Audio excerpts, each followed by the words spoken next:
Hi, I'm Matthew Francis, the host for Diversity Dignified.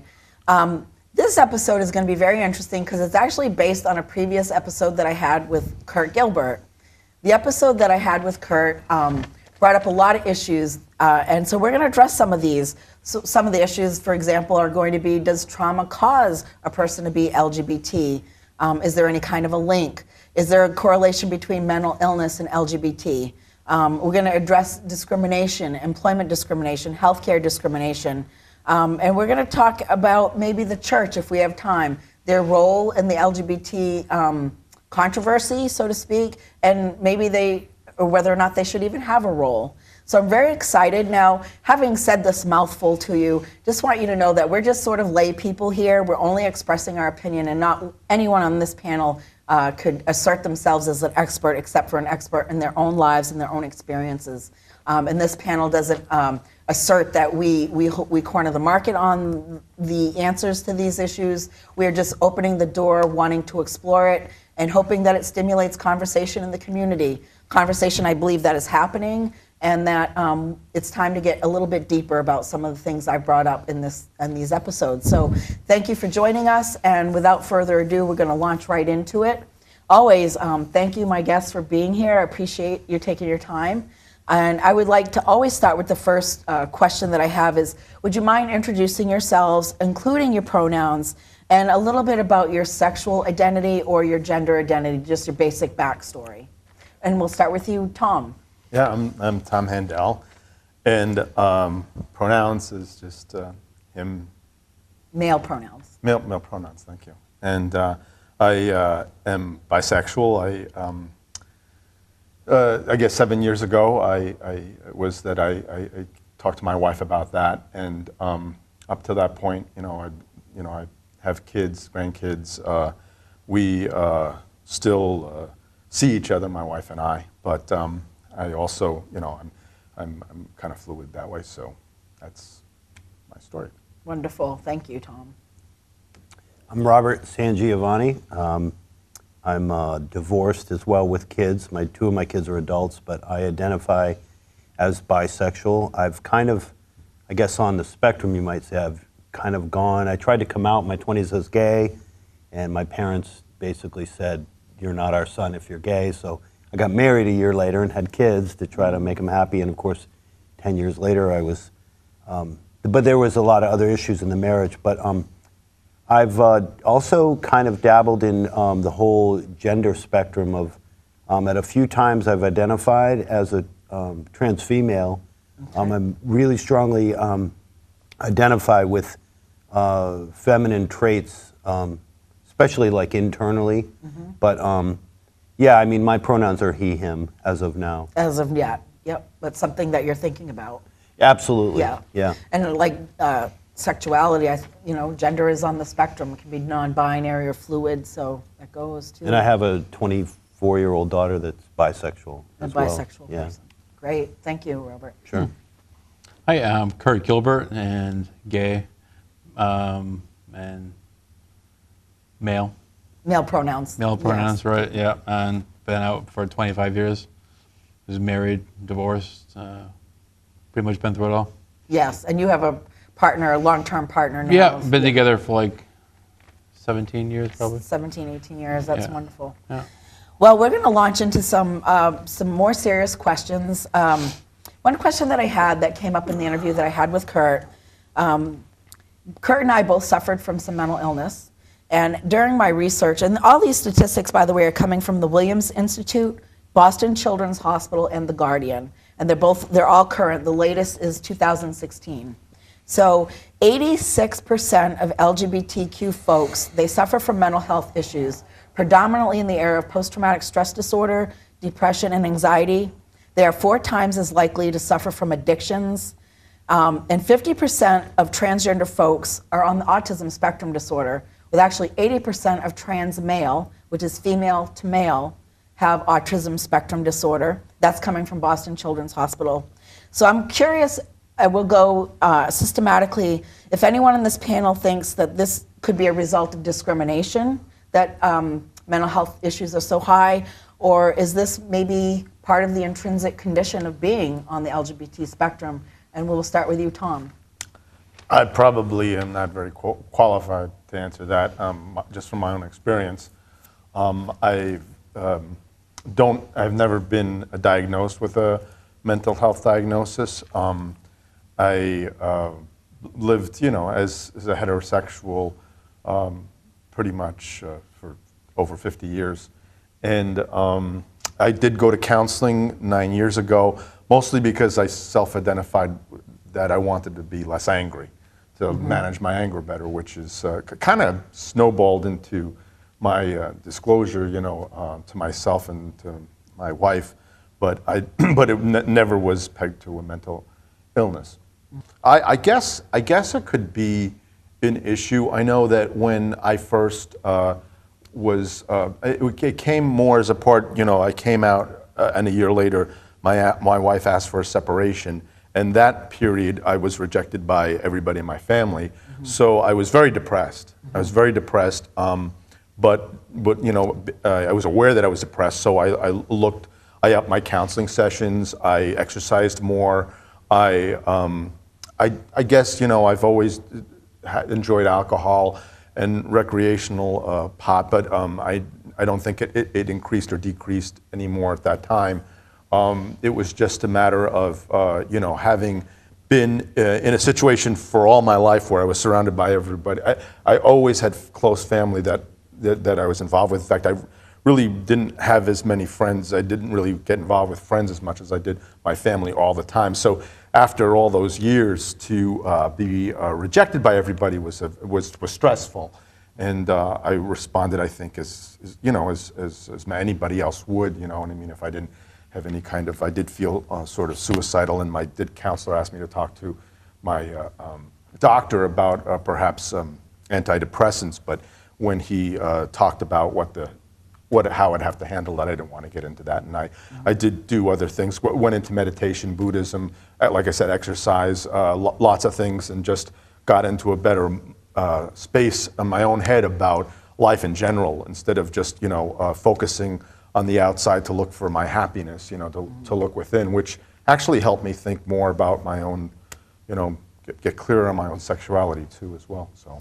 Well, what you said very much interested me. You said it was the rejection. And LGBT folks, let's be honest, experience a tremendous amount of rejection. In fact, more than 50% of families will reject their child just for being on the spectrum. Yeah, and that's pretty much a setup. Yeah, I think that, and then from an early age on, I don't know how early, when you identify that you do have an attraction to the same sex, and you know that it's not acceptable. Yeah. That you do feel something from that, but then. Also, I suspect, and this was something I was saying, like what Robert was saying about maybe all of us are on some spectrum of mental illness. Kinsey says that everybody is on some spectrum of sexuality, from straight to absolutely gay, the minority being at the extreme, so we're all on some level bisexual to a degree. I think everybody's behavior, in a way, to me, reflects when I think of my own behavior and how that they're insecure about their own identity, because even outside of sexuality, I think there's a lot of pressure on people to be in a certain mold in society, competitive, successful, intelligent. You can go on about it. When you don't fit into that mold, you experience rejection even when you're in yourself. You know what I mean? We live in a racist society, so all of us are racists, and we live in a sexist society, so all of us are sexist. And if we don't identify that, then we feel, then we can't do anything about it. And so if we are in part of those minority groups, it's really hard to feel good about yourself when there's so much out there telling you, because of that part of your identity, you're bad. Right. Thank you. You're welcome. Pretty comprehensive answer. Robert, what do you hear when you hear that? I mean, that's pretty alarming, 86%. Yeah. Do you yourself have a mental illness? I do. I have, I think, 4 or 5 diagnoses. Okay. Yeah, and I've been I was diagnosed with depression when I was 16. I was molested when I was 10 by my great uncle, and I was raped when I was 16. I was on vacation in Atlantic City with my family, and I never told anybody for 10 years because I didn't think my family would believe me. And then when I finally did, they said that I was making it up for attention. But That's actually not uncommon. It's like the person who suffers this, it takes a lot of courage to come forward, and if they're at all rejected with their truth, they go back into hiding with it, and then it will almost take an additional 15 years, is what we know. So it's amazing that anyone even speaks out about it. Yeah. Did you ever struggle with being suicidal or addictions? Well, yeah, that was where I was going with that, was that I started smoking pot on a challenge when I was 13, and I really didn't want to do it. I remember I got high, and I ran home and told my mom and cried like a good Catholic boy. And I really meant that I felt that I had let my mom down. And but a week later I did it again, and I was off to the races. And I mean, I was smoking cigarettes, and I ended up going to Chevrolet, and I had a lot of potential as a runner. And unfortunately, I got really wrapped up in the party scene and kind of, ruined that to a degree. But I ended up in AA when I was 17, and I spent a lot of years in recovery, and I've really, the diagnosis I have in that regard is, I think it's called, it's no longer an issue, it's called like, I don't know, in remission. Oh, in remission, sure. But I definitely relied on substances to cope with, like, I had a girlfriend. I was horribly anxious with girls when I was in high school, horribly anxious. And I also when I was in 5th grade, I got teased, called a faggot, a lot, and it really scarred me. And the only girls that would talk to me were these girls that were really economically disadvantaged, who literally came to school dirty, and they lived in such poverty, and they hung out with me, and I was like thankful that somebody would talk to me and stuff. But I ended up, not going to Brunswick High. I went to Chevrolet, and that was part of my angst too, is I was really just didn't fit in Brunswick. And then, but in high school, I really got into partying. I mean, I got drunk a lot, I blacked out a lot. But I ended up going to college, stayed sober all through college, and I've done really well with my life, but I've had to learn a lot of skills. But yes, I absolutely think there is a link between mental illness and just because of the kind of the duality of having this inner real life that's very real, but knowing, like, I mean, my mother still doesn't accept me. She probably never will. And it really hurts me. Absolutely. And the thing is, too, all of us on this panel are older people, so we can acknowledge that. And we're paving the way for younger folks. And what we're learning is that their statistics aren't as alarming. And if all this awareness has been wonderful, it's creating families that, even if they're not necessarily on board, they're at least being supportive. Because so often, especially trans children in particular, they just get outed, they get booted, they get turned to the streets, which is a recipe for you're going to really be preyed on. I mean, let's be honest. And too often you'll sell your body for drugs, and you take the drugs to be able to handle selling your body, and it becomes quite the vicious cycle. Actually, another part of the statistics that I didn't throw out there was that 78% of LGBT folks are going to suffer sexual violence. And I know I'm going to go into you, Kurt, because during your interview, you outright said that you felt that trauma caused you to be gay. Now, I will say that I did try to do my homework on that. There's been no research that would assert there's any truth to that. But that after you come out, that statistic of 78% of folks are going to be sexually assaulted just from being out. But in your case, you felt very strongly that your trauma caused you to morph into this direction. I think it did, yeah. So can you tell us more about your thoughts around this? Yeah, well, and the whole thing with the mental health is, like, I've been diagnosed as schizophrenic in the past, but I don't really believe that that's true. But I think that my mental illness, my depression, was caused from suppression. Like, I knew that I was gay. I'm going to say I was probably like 5 years old. I think I knew. So before you were assaulted then? Yeah. Okay. Yes. So how then do you think that your trauma caused you to be gay if you knew that when you were Well, 5 or 6? I don't know. Okay, so I'm trying to think. I knew I was gay when I was in Catholic school, and I was probably in 3rd grade. Okay. But I was also had an instance with, we had like a priest that would come and do confessions, and that's when my first trauma happened, we'll say. And I think that's what led me into the suppression. I knew I was different because I didn't think I didn't hate it. I didn't so it hate was- what happened. Right, right. Maybe I thought I liked it, or Okay. because it wasn't like really forceful because he was a priest, and So is it possible then that it's the trauma that kept you from being able to express your sexuality in a healthy way, and not that it caused it? Do you know what I'm saying? Yeah, yeah. There's a little difference. It's sort of like you were gay, yeah, and then someone Yeah. they took advantage of their power. They hurt you, but Right. it didn't hurt you. Yeah. And so it caused such angst. And so maybe you want to connect the two. yeah. And But that- I didn't think I knew what gay was back then. I mean, I just knew Well, that we I didn't. liked. I don't I think just knew there I was the liked boys, language, and I right. like going into the bathroom when I was, in 3rd grade, and watching the other boys go to the bathroom and kind of, like, wow, well, that's interesting. Yeah. You know. Yeah. And Well, you knew, and so yeah, that's so I fine. knew, yeah, and then I was having dreams of boys, not like girlfriend, like girls and this and that, and So what would you So- think? So we'll even put your experience on the shelf. Yeah, yeah. So do you think trauma causes people to be gay? I don't know. I think maybe it could.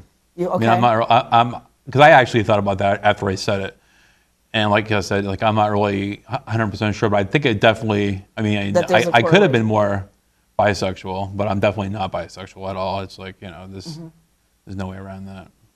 I'm So not could sure. it be possible then that trauma can cause a certain population to be gay? We know that that's not true across the board. There's Right. certainly gay people who have never been Right. abused as children. Right. Because this statistic is about them coming out, and after they come out and identify Right. as LGBT, then they are sexually assault. They're a target for assault. Right. So, I mean, Tom, I see you with the very vivid expressions. So what are your thoughts on that, about trauma possibly causing people to be on the homosexual spectrum? I think it's possible for anything to happen. I mean, just generally, I would not rule out, that and the opposite. I don't have any statistics. I don't know There for aren't any, sure. yeah. It would be. I think it's always foolish to say when this happens, this always happens, because everybody's experience is different. And And we're trying to make sense of our own experience. Yeah. And so we're ascribing meaning to it. Yeah. And it might be, if it's such a complicated thing to come to terms with, that, it maybe is a way of saying, don't blame me, I didn't choose this, it was a result of my trauma, for some people. You know what I mean? yeah, well, that's only because if you thought that blame is something that you would do But we because do somebody do that, identifies yeah. LGBT. I mean, LGBT isn't something to be blamed for. It's a Right. fact. There's always been people of a variety of sexual backgrounds, and it's an aberration, or it's an aberration of what people consider normal. The definition of normal has been perverted by people who say, straight is the only way to be, or it's the only, the godly thing to be, or when you put that a blanket generalization on everybody, you leave out other people, and even in the reverse is true. You know what I mean? That to say everybody is some form of sexual deviant is ridiculous, or variation. But I think that we are, pretty much all individuals, and go through individual experiences, and what we do and how we act is a product of our genes and our experience. Great. Matthew, I'd like to Yeah, I'd like- interject something. Kurt touched on something really powerful, in that the trauma didn't hurt him. And I'll go even further to say that for me, a breakthrough around my 30s, when I was able to, in therapy, come to terms with the fact that I liked the sexual, the rape when I was 16, I didn't like it. It did kind of like forever change me, sort of like what he's saying. But when I was molested, I wasn't forced. It was very like a curious thing, and it started with pornography, and my great uncle just kind of like, and he was so old that I don't think he really even knew what he was doing. And what was most confusing for me through the years was that it felt good. I mean, the body likes to be touched. We're sexual Right, beings, right. and, But- and kids Yeah. need attention. Yeah, but I didn't have the tools to deal with it, Yeah. and that's the crime. Right. It was horrible because I got in the car. We were in New York. I got in the car. We had a long ride back to Maine, and I burst into tears at one point and told my parents what he did, and they immediately were like horrified. Yeah. Put me in therapy. Didn't talk to me like Right. directly, but immediately I was this person that they couldn't really talk to, and so. That was the crime, was being alienated and Yes. treated like I'd been, Right. exposed to radiation Yeah. or something. Yeah. I remember when I had disclosed to my a parent of mine, about my sexual trauma, and the response was, if that happened to me, I'd kill myself. I mean, what does it say to you? It just says you're marked, you're damaged, Right. And then the complication for so many people we don't want to talk about this at all, but for some of us, it wasn't painful. It was attention. It felt good. And then there's this shame and this guilt that surrounds it. And then if you've got, oh my goodness, we're to deviate from what society considers the norm, then that compounds it. Because if you weren't abused and you were gay, you were still seen as a deviant. And then you're abused and you're gay, and my God, you know what I mean? So does anybody else want to add anything more to this before we go on to the next question? It's a good question, though. That was a good question. And I know there are people out there who really believe sexual trauma causes people to be LGBT. I've heard it. Many people will ask me, and there is no correlation that we know of, but if you think it caused it for you, I'm not going to say it didn't. I'm going to hold your truth. It's the chicken or the egg, the theory. Right, right. Like which came first? I never and remember any instance of being abused as a child in any way, shape, or form. And I remember very early feelings for girls that I found attractive in my class, boys that I didn't associate with sex at all. I just sort of had crushes and liked them. Well, it's not like gay people have crushes on everybody. Right. You know what I mean? I mean, we're just like people, you don't have a crush on everyone, whether you're heterosexual, homosexual, bisexual. Right, yeah. I mean, all I'm saying is that there's no way that I could, I mean, if people think my bisexuality is a product of some trauma, I don't remember having any trauma at all. And I always remember from an early childhood just having this fascination with both sexes. well, I think as a panel, we're all kind of on board with the idea that trauma doesn't cause it, but it complicates it. Right. Maybe keeps us from owning it and being proud of it, or not even being proud, or just it is what it is. And it definitely colludes it. Yeah, it makes it it more covers like it, you can't yeah. figure it. It makes it so much more like, yeah. can't figure it out. Yes, and I think we've touched on something. I think we're really being gutsy. Is that really complicated if it wasn't violent and it was pleasurable at all? Oh my gosh, even more. And there's so many people out there who need to hear that that they didn't cause it just because it felt good. Right. They didn't ask for it just because it didn't hurt. Right. You know what I mean? So, so another thing I wanted to ask about was employment discrimination and/or sexual harassment as a result of being LGBT. Now, I do have a quick story I'd like to go ahead and share it with you guys. Is I had gotten a job as a social worker, and this was really only about a year and a half ago, a reputable company here in Maine. And I got the job, and they were all excited, but because it was a social worker, I had to do a background check and therefore disclose I was transgender. Within an hour, I got a call that, oh my God, we forgot we had already given this job to someone else. And by the way, you got the pay wrong. I knew it was discrimination. They offered me a job of like 5 hours a week at Upper Butt Crack, Maine, and I even agreed to take the job. I still never heard from them. And I know, as sure as I'm sitting here talking to you, it was because I was transgender.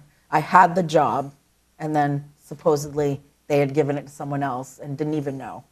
So have you ever just experienced any? Well, yeah, we talked about that, and actually it was twice during college, and it had nothing to, actually probably more with the presumption that I was straight, that I was discriminated against, because I tried out for a play in college, and the director was an upperclassman, and he came to my room afterward and offered me a part in the play, sat on my bed and propositioned me, and I turned him down, and then when I went to rehearsal, I didn't have a part in the play.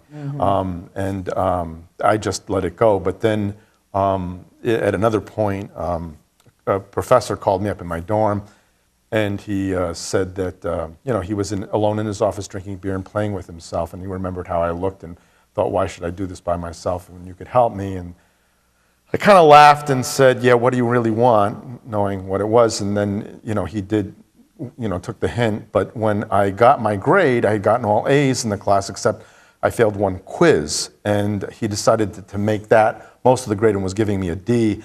And I said to him, "You're really going to do this? I'm not afraid to go and say what phone call I got from you."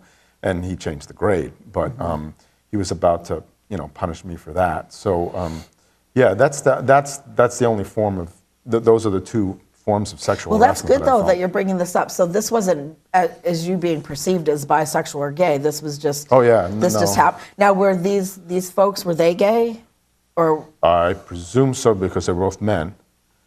And so, Yeah, but they could be married or defining as heterosexual, or I mean. I don't know. I mean, they weren't. I don't know how the other student. I don't know how much he outwardly identified as gay. I don't know if the professor identified as gay. I don't know. Right. I don't know. So that was definitely just an abuse of power, and it doesn't. Yeah, an abuse of power, and it really didn't matter. I wasn't attracted to either one of them, so it didn't really, matter whether or not I didn't. Well, it matters. I mean, at the time, and it might have been that if I was propositioned by another guy, and I had been several times, I would just say, no, thank you, and it sort of make it seem like I wasn't into that, even though that wasn't true. I knew it wasn't true, but it was kind of a way to soft pedal. I'm, not interested. Right. Gotcha. It's harder to do with women because never mind. Go ahead. No, the same thing happened with women. But I women. mean, you were strong enough, especially you were a student. This is a professor. That's a hard thing to do. And if it was a male professor and a female student, I think it's even compounded because then there's the physical. You're stronger or perceived that way. You got a hold of my grade. That's going to be on my record. I mean, that's a hard call to be in. Yeah, so. yeah. One time, a woman in college propositioned me after she had maneuvered me to take a ride from her and brought me back to her apartment. So I was dependent on her for a ride home, and she propositioned me. And I actually was just on the verge of starting to go out with this other girl, and I told her that, and she made me walk home. Wow. Because I wouldn't. Okay. Yeah. So, college wasn't. That's the only time it happened to me in college. After that, I guess my looks went downhill and it wasn't a problem anymore. Oh, dear. Robert, have you experienced any kind of employment discrimination or sexual harassment since coming out as bisexual? I'm afraid to say that I've experienced it humongous amount. Would you mind sharing one or two stories? Sure. My first job out of college, I graduated from USM in '89, but my first job was in Rhode Island with a direct mail company, and the guy actually in my interview asked me if I was gay, and I didn't know that it was actually illegal for him to do that. Sure, yeah. And of course I said, no, I'm not, because anybody who asks you that interview, the obvious implications are, I mean, I know that now, but so I answered no, but the guy that I worked with was like this retired, his assistant who I worked with was this retired huge, like professional football player, and I just couldn't handle him. He was so huge, and I couldn't play that role of being like a assistant jock guy, whatever. I don't know. I just remember, and the guy that owned the company was this like, almost on steroids, kind of masculine. Hyper masculine, and he just was a jerk, and he canned me. They canned me 3 weeks later, and For saying that you weren't gay? well, of course they wouldn't have said that, but kind of like what your intuition, my intuition. I mean, I just knew, like, from a culture standpoint, I didn't fit in there because I didn't play that tough masculine role. Oh, so even though you denied it, they didn't believe you? I think so. Yeah. But the other one that was much more overt and very damaging went on for more than a year, and I reported it to management. We had a sit down, and it was acknowledged in the sit down that it was happening. I'll tell you the details, but it was actually acknowledged, and the person who was the supervisor actually turned to me and said, "You need to learn how to deal with this." And that was back in the late 80s. To deal with harassment? Yeah, that was back in the late 80s, and it was at LL Bean. It was horrible. I had a guy that I work with, and I was a part-time regular, and I worked with people that were permanent employees, so there was a real, like, kind of like, if you're not, status thing. But this guy used to cut out pictures in the Times Record and post them in our workplace and make up these captions. And one of them, he did a picture of a woman sitting on a park bench, and his caption said, "Here's Robert after he's retired, enjoying his retirement as now coming out as a..." And this was way, but he did every day, would find something to harass me about around my masculinity. Oh, wow. And little did they know, they didn't know that I was bisexual, but it was so damaging. Yes. I mean, I literally, and there was a lot of shit that started like sort of cycles of my personality, how I coped with being around men started in that job. Was really, really damaging. Absolutely. And then to have management just sort of like, you're going to deal with it. Yeah, and it was like 5 years later, all of a sudden harassment was a big thing. Yeah, but then it was like, you know, you Suck have it the up. problem. Yeah. Wow. You're the You one. know, it was really, it really was disappointing. Wow, Robert. Kurt, how about you? Oh, yeah. And of all places, it was a beauty supply store. That I worked with all women, and it was a place here in Portland. I won't say the name.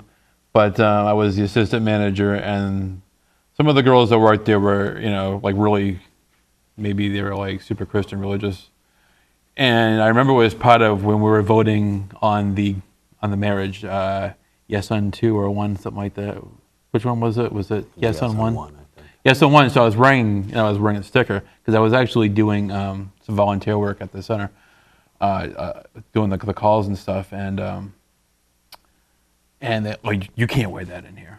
And then some of the customers that were coming in to purchase supplies for their salons were like, "Oh, that's disgusting." It's like, okay, you're in the beauty industry. Hello, it's like, if you can't be gay in the beauty industry, where can you be gay? You know, and it's like, and I was immediately terminated. I mean, people were saying terminated? I was terminated for other reasons. They found other reasons to fight. They can't fire you for that, but they can say, "Oh, well, he's texting on his phone. He's showing lewd pictures of naked guys on his phone." It's like, yeah, because I'm really going to show naked guys on my phone to employees, So to they other just girls, made that other up, girls. And I work right. with all girls too. And you Right. think that usually in my experience, women are the most supportive, but they were not. Not in And this- I'm proud to say that not one person works there now. Oh, okay. So I got fired, but they all got fired too because I did make some phone calls after that happened. Whoa. Wow. Any other experiences where you've... No, that's pretty much it. It's always just been my big mouth that got me fired. Okay. You know, So it wasn't because I'm anything, too yeah. honest, and Yeah. Wow. So the other part of that question was, I was going to go from employment to healthcare. Particularly transgender folks, I think, really suffer with healthcare. I know I feel really good about living here in Maine and being a client through Maine Med, and I feel like my healthcare has been top notch. However, when I was having when I was first starting to transition, and I had officially changed my name and I'd officially changed my gender, I had problems with my feet, and I wasn't going to actually Maine Med. I was going somewhere else, but I was having feet problems repetitively, and I had to get surgery. The doctor did not want to respect my pronouns, and as I was going under, he kept referring to me as a female, and the nurse corrected him and said he's a he, and he said, "Put her forward," right as I'm about to go out, and I know he's about to work on my feet.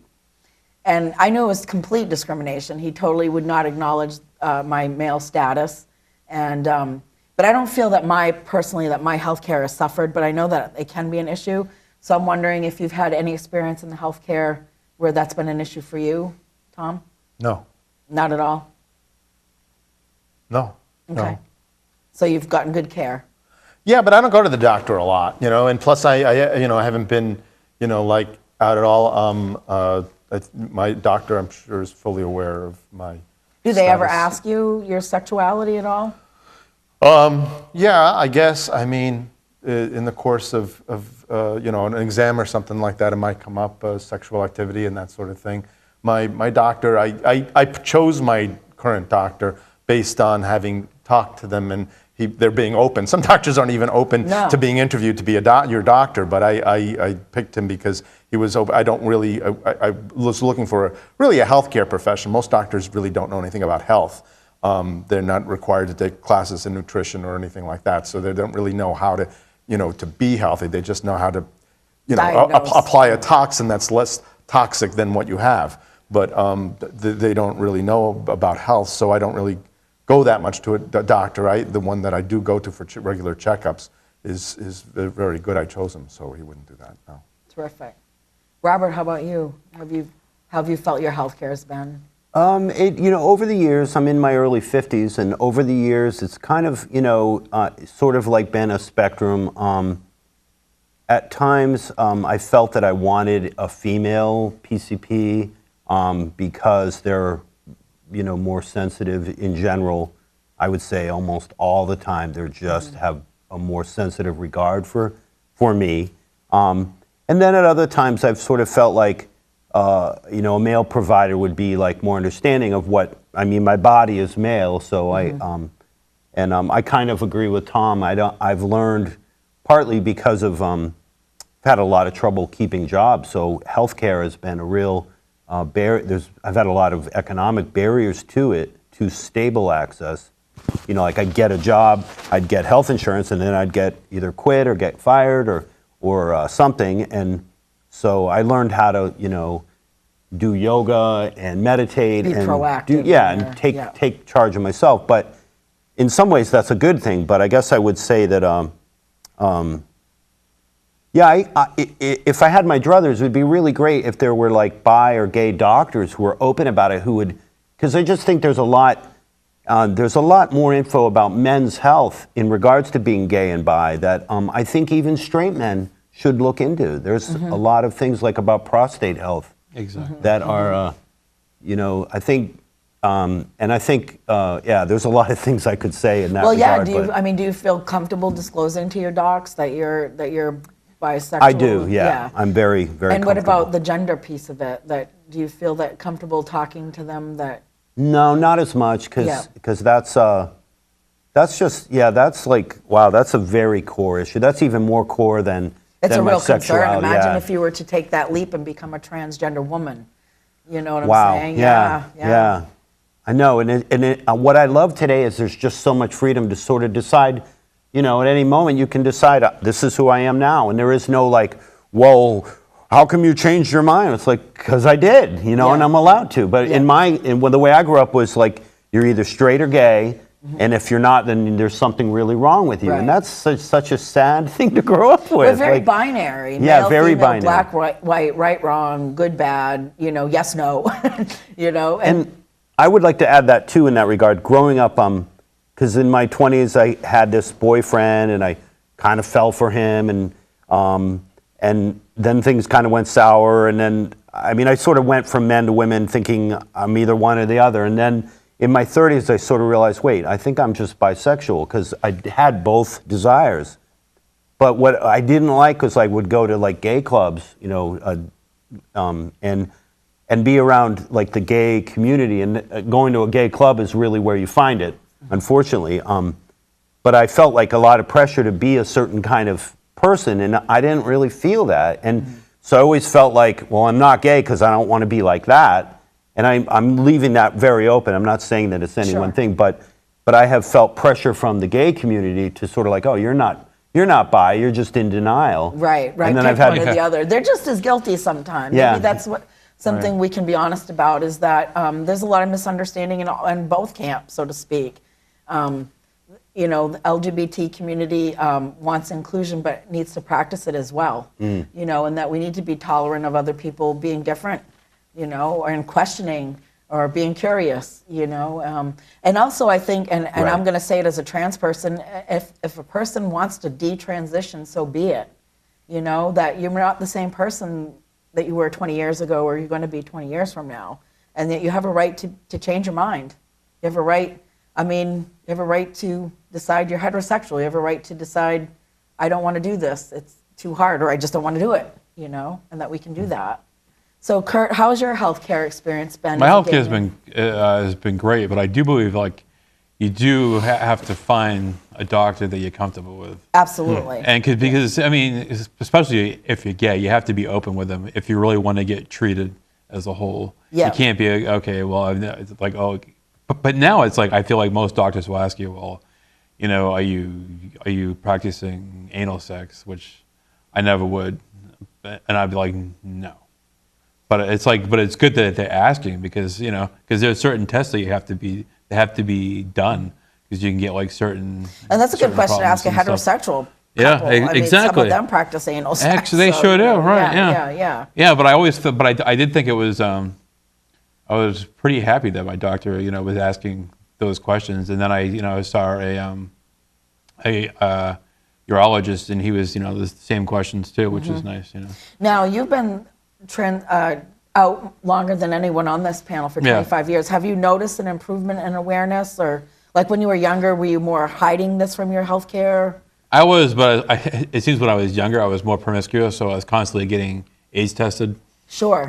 On a monthly basis. I was like, okay, let's go. Yeah. Well, that was being wise. It was back in the day where there was a lot of So fun you things felt going that on. you could be comfortable though, even back then with your doctor. Yeah. So it's hard for me to discern. I've had the same doctor for many, many years, and she's always been fantastic. And when I came out as trans, I felt my healthcare was just as good as it had been prior. And I'm trying to remember if she'd asked me questions about sexuality or gender, and I don't remember.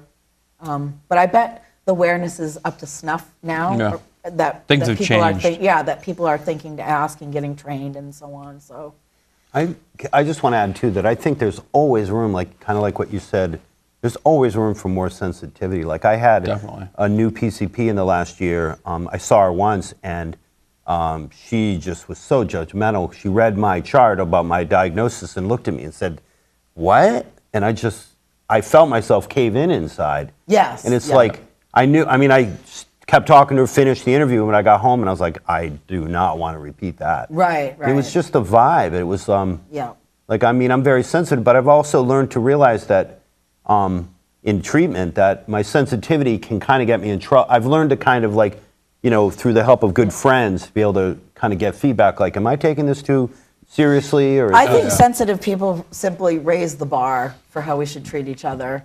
It's easy to call someone sensitive. Maybe you're the wolf, and you're the sheep. So the wolf always calls the sheep sensitive. So maybe you're not sensitive, Robert. Maybe you're raising the bar. So wow, now that you guys are talking, I think of one other time. Actually, was when I went to a dermatologist because I was getting a lot of pimples from my testosterone, and she didn't know I was transgender. And then the second time, she was very nice to me. And then the second time I mentioned I was transgender, I just assumed she knew. And then she got really stiff. And she goes, well, that's why you have pimples. And she goes, it's the testosterone. I'm like, you don't treat men?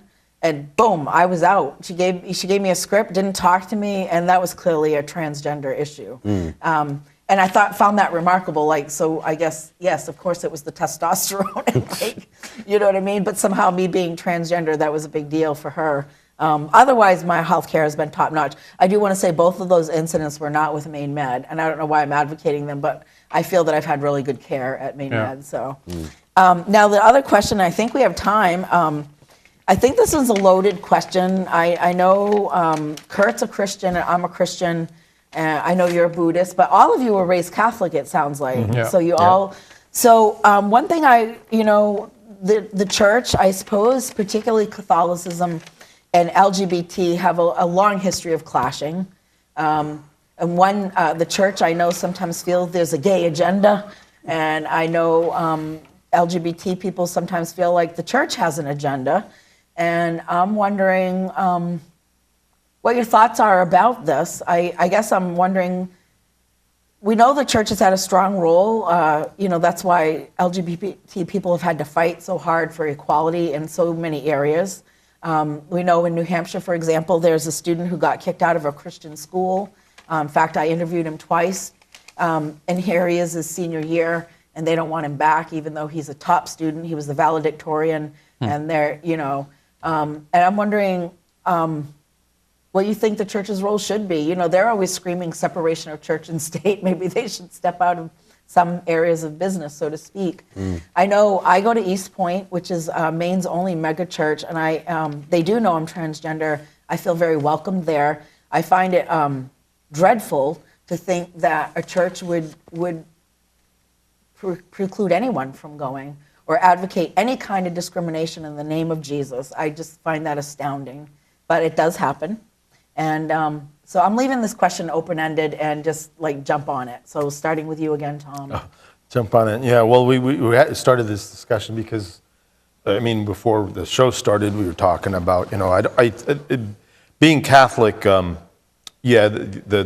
standard, what I understood from the last bit of catechism that I got, the Baltimore Catechism states that the church respects and honors homosexuals. They just don't expect them to act on their homosexuality. Right, you can have the feelings, you're not allowed to do anything about it. But aside from that line there, I would say that there are people in my experience within our parish that I gone to that were just totally against it or just fine with it. You know, there were people who went to church. I know the choir director and her husband brought their daughter with the daughter's wife and family to church regularly. There were other people there that, you know, had people in their family that were living gay and monogamous lifestyles that, you know, came to church, and there were people that looked down on it. During the gay marriage thing, the priest, it seemed like he was forced to wheel a TV and VCR in front of the altar, and so we could hear the bishop tell us how to vote, but he didn't extrapolate on that. And then when I left the area because I was getting divorced and because of the circumstances, and because I was very involved with the church, I met with him and told him my whole story, and he didn't flinch at all. And he said, you know, that he was totally understanding and okay with it, even though, even though the church had that line. And then I also mentioned before that, you know, there were the Knights of Columbus passing out flyers for people to vote against gay marriage, and then a bunch of us went and spoke with the Knights of Columbus at their next meeting, people in the church, saying you really shouldn't do this. You really shouldn't, you know, use the church to decide a political issue, and that, you know, the church should establish more of a policy of openness and acceptance. So the Catholic Church is pretty big. You're always going to get different factions in something that big. So I still consider myself a Catholic, even though I've practiced Buddhism. I still consider myself a Catholic. I feel like I understand my faith more because of Buddhism. But I think that it could be softening, and then the Pope seems to be the current Pope. Right. I was seems to be wondering if opening it more anyone and knew more. where the Pope's stance is on this. I don't know myself personally. But no.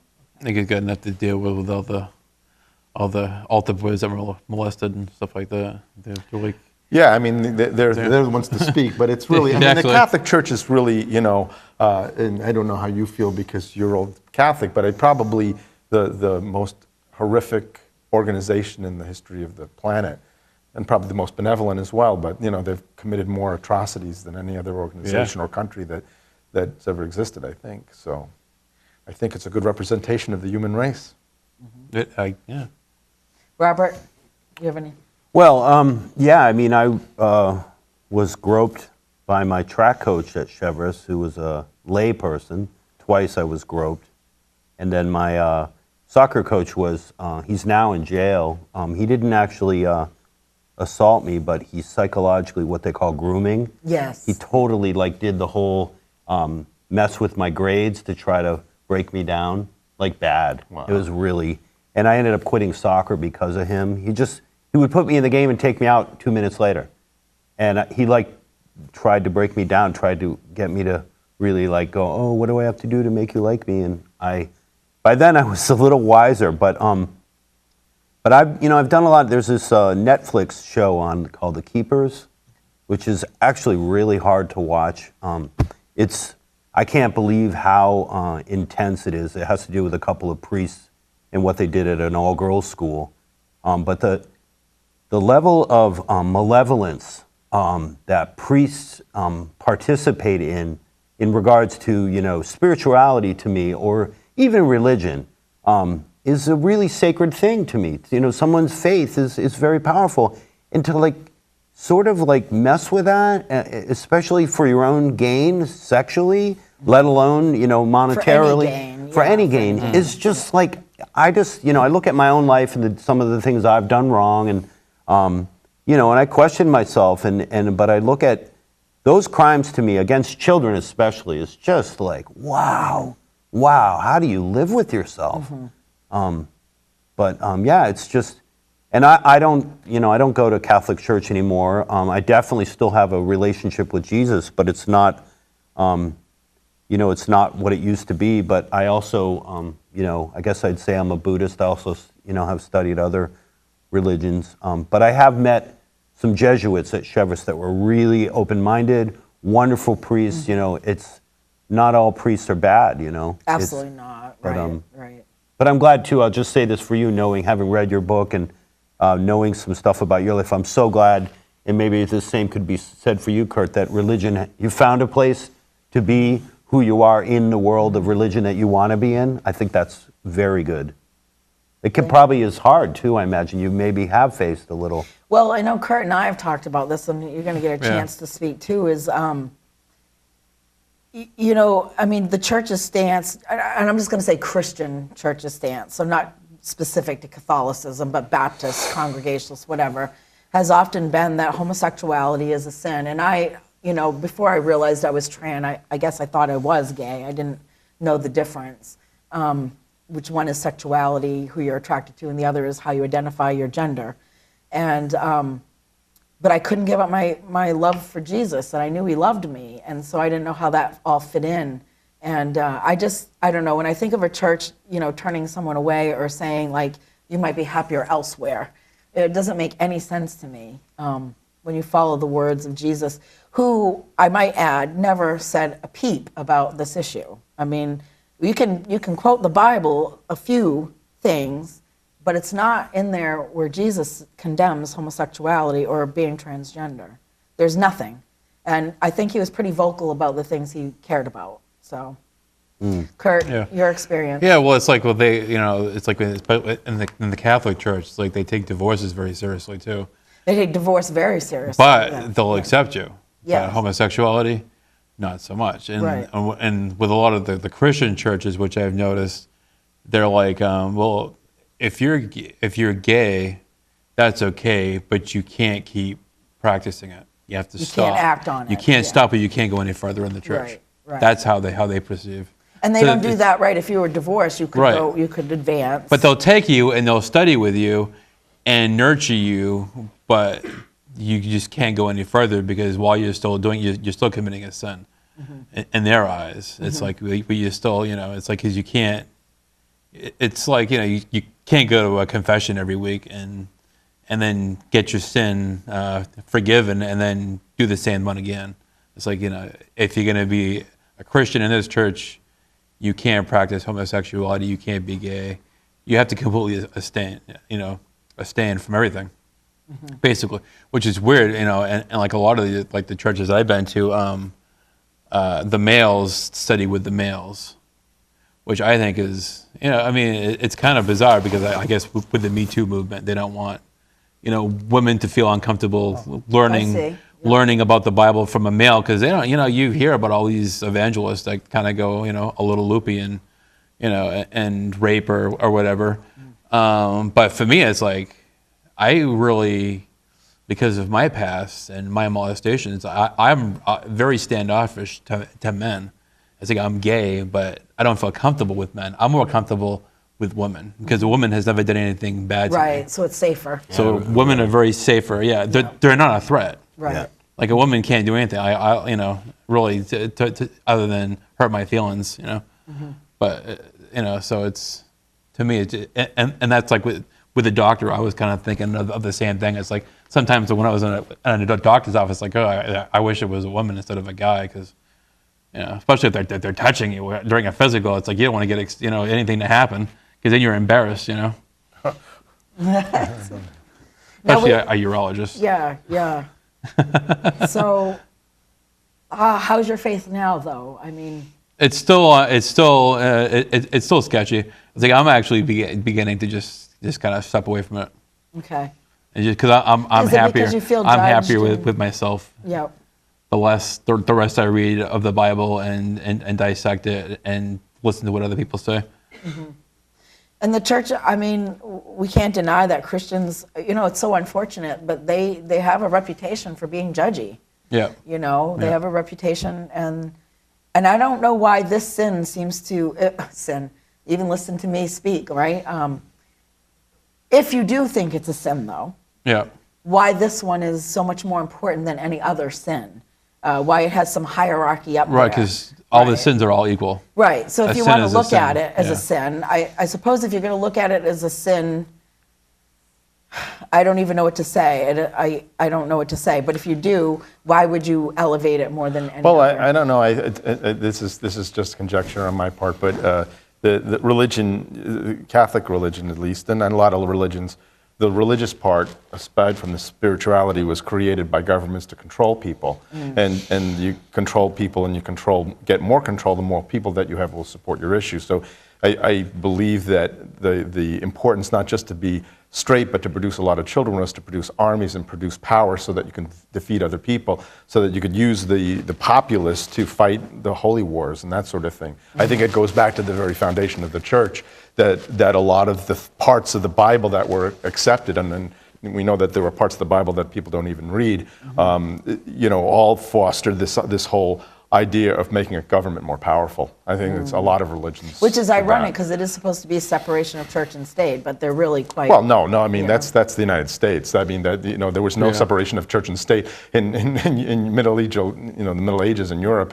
It was all religiously bound, and the Pope was supposedly the head of everything. That's why England separated. But I really think that the importance of heterosexuality and having lots of children was to create masses of people for the government to use to control and conquer other countries. That's, I think. Right, and that's why Constantine invented the cross to put on all the big Shields, sticks all the shields and stuff when they went into battle was to instill fear into people's hearts. Not love, but fear. Right. Yeah, a lot of it. Which, I mean, love is the essence of the gospel Right, anyway. and at they least get the New Spanish Testament, Inquisition and all that yeah. stuff too, which they tortured people. Robert, you've been dying to jump in. Well, I was just going to say that what I think is really more and more as time wears on in the Catholic Church, the whole sort of like mindset of what the foundation of the church is just a real bastardization of like if a guy is sensitive as a young man, he's like, oh, I mean, I actually almost became a priest at Chevres. I won the religious education award as a senior. One of my favorite teachers was a Jesuit, and he allowed me to actually study Eastern religions, which Jesuits are known for their liberalness in regards to education. And I loved it, but I decided not to be a priest because I just didn't see myself sort of fitting into that. But what I think is really weird is that, like in a lot of indigenous cultures, the people that are sort of like the spiritual people or the two spirits, that they end up sort of taking on this like sort of a separate role, and they're sort of have reverence for that regard. But I just think I think in a way they took homosexuality and sort of made it into the priesthood as like, okay, you're going to subvert your sexuality and use it for spirituality. That's what it looks like on paper, but we all know it comes out sideways. So I really want to thank you for tuning in to Diversity Dignified. We talked about a lot of issues, and the whole point was to stir the pot. It was to get you to talk. It's to maybe even clarify some issues. Again, reiterating that none of us are experts that are on this panel, but we have the lived experience, and we wanted to share that with you tonight. So thank you for your time and your interest, and we can't wait to see you again.